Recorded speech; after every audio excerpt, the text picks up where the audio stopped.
उष्टे सोडणे. एक रामायणाच्या संदर्भानुसार जेव्हा सीतेच्या शोधाच्या वेळी हनुमानजी रावणाच्या स्वयंपाकघरात शिरले तेव्हा हनुमानजीला समजले की रावणाचा मृत्यू जवळ आला आहे. कारण रावणाने ताटात उष्टे दही तसेच राहू दिले होते. 2.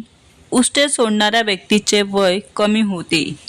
कदाचित या कारणास्तव आपले पूर्वज जेवण झाल्यावर पाणी टाकून पित असत. 3. विद्वानांच्या म्हणण्यानुसार ताटात अन्न सोडणे ही माता अन्नपूर्णा आणि माता लक्ष्मीचा अपमान मानला जातो.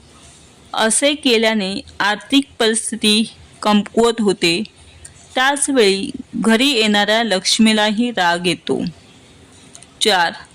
जे मुले विद्यार्थी अन्न उष्टे सोडतात ते अभ्यासात कमकुवत होतात. त्यांचे मन हळूहळू अभ्यासातून दूर होते. म्हणूनच मुलांना जेवढे ते खाऊ शकतात तेवढेच वाढा. 5. प्लेटमध्ये अन्न सोडल्यास शनीच्या उद्रेकास सामोरे जावे लागेल. यासह चंद्राची अनियंत्रित दृष्टी देखील एखाद्या व्यक्तीच्या जीवनावर पडण्यास सुरुवात होते.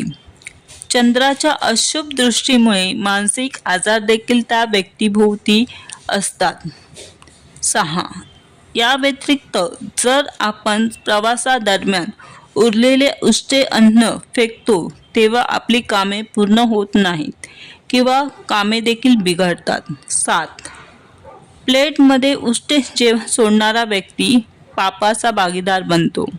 म्हणूनच आपण आवश्यक तेवढेच अन्न ताटात घेतले पाहिजे, ज्यामुळे अन्न वाया जायला नको. 8.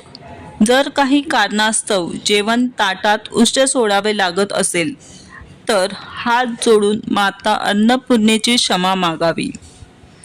खा मनभर पण सोडू नका कणभर. श्री स्वामी समर्थ.